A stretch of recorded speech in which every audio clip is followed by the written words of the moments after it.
Hey guys, okay, so today we're going to be talking a little bit more about angles. Make sure you have the paper you picked up when you walked in front of you and you have the formula chart because we're going to be using both of them today. We're not really learning anything new as far as formulas go, but we are learning one more little basic fact. If two inscribed angles intercept the same arc, then the angles have equal measure. It's really, really easy to use. I'm going to show you how. First, let's talk about inscribed angles. Guys, if you look at your little formula chart, you should know that inscribed angles means that we have a vertex that is on the circle. So that's the formula we're going to be using for this whole worksheet. And so if that happens, if you look at our picture down here, we have these two angles, CAB, and we have CDB. And notice they both have this same arc down here, which means they have the same measure. So that means if I were to tell you that the angle A has a measure of 36 degrees, then automatically know that angle D also has a measure of 36 degrees. Why? Because they share the same arc.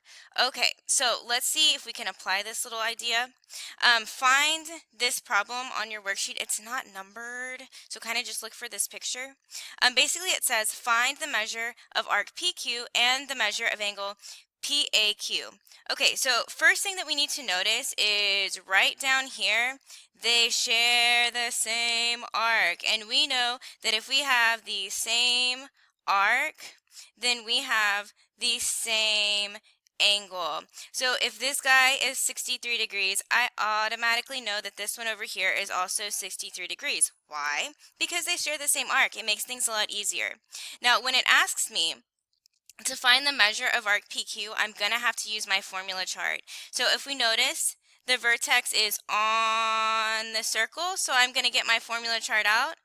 Whoop, sorry guys. And I'm going to look for on the circle, so I'm going to be using this formula right here. 2 times the measure of the angle equals the measure of the arc.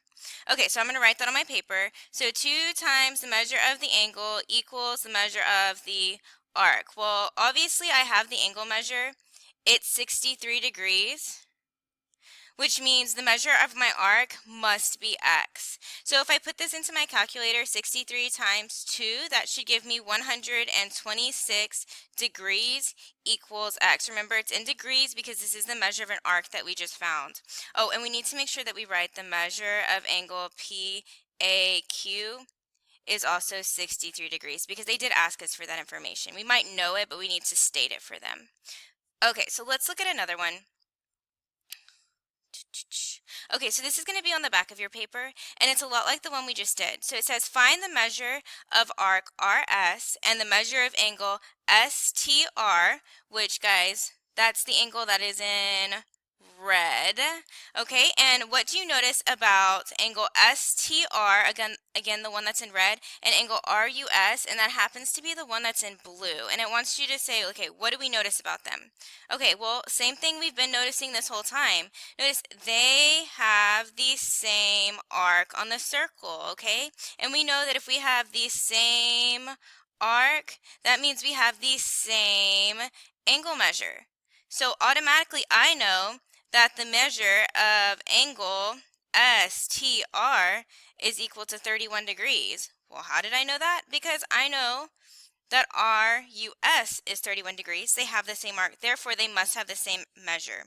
So now it asks me to find the measure of arc RS. Well, we're going to be using those formulas that we've been doing. Notice my vertex is on the circle, and if my vertex is on the circle, when I look at my formula chart, again, I'm going to be using this same formula for inscribed angles. 2 times the measure of the angle equals the measure of the arc.